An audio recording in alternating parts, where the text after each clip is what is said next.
Oh no.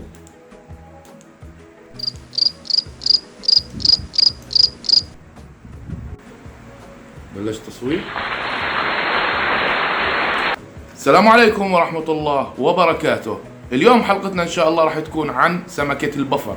راح نشرح عن سمكة البفر، شو بتحتاج مي، شو بتحتاج ملوحة، كيف نربيها، لأنه في ناس كثير بيخافوا إنهم يربوها لأنها هاي السمكة أصلا مش منتشرة عندنا بالوطن العربي، لكنها جميلة جدا جدا. وش نعرف كمان شو الدفاع، اللي هي الأسلحة اللي بتستعملها بالدفاع اللي بتنفخ، وإذا سامة ولا مش سامة. خلينا نشوف حلقتنا. بس لكن حلقتنا هاي برعاية محلات الرائد للأسماك في جبل النزهة. محلات الرائد أعطتنا جائزة إنك تفوت المحل وتشتري بقيمة 10 دنانير سمك على حساب المحل للرابح معنا في هاي الحلقة.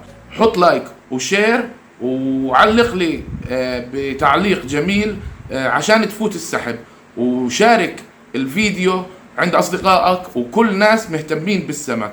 خليكم معاي، يلا نبلش الحلقة.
شفنا محلات الرائد ومحلات جميلة جدا وما شاء الله عنها، مية نظيفة، المحلات حلوة وناس بتفهم بالسمك كثير. الآن بدنا نشرح عن سمكتنا اللي هي سمكة البفر. سمكة البفر هي من أسماك الماء العذب ومنها من أسماك الماء المالح. لكن ميزات هاي السمكة، أول ميزة بنحكي عنها اللي هي الرؤية أو النظر. بتشوفك زي رؤية الإنسان، بتشوف جميع الألوان وبتميز الوجوه 100%. عندها استعداد بناء صداقة بين مربيها وبين السمكة أكثر من الفلاور هورن في 80%. سمكة ذكية جدا وبتميز الوجوه، بتشوف الألوان كاملة، وهي السمكة من أروع أسماك الماء العذب. السمكة هاي في منها تقريبا 200 أو 250 نوع، منها 40 نوع بعيش في الماء العذب. سمكة البفر هي بتعيش في ماء قلوي من 7 ل 6.5، والحرارة لازم تكون عليها من 22 ل 28، وممكن تعيش بحرارة 24 25. يعني انه بالنسبة الى الحرارة هي ما بتتكلف كثير كهرباء، لانها معدل الحرارة عندها من 22 ل 26 27 28 بتتحمل الحرارة.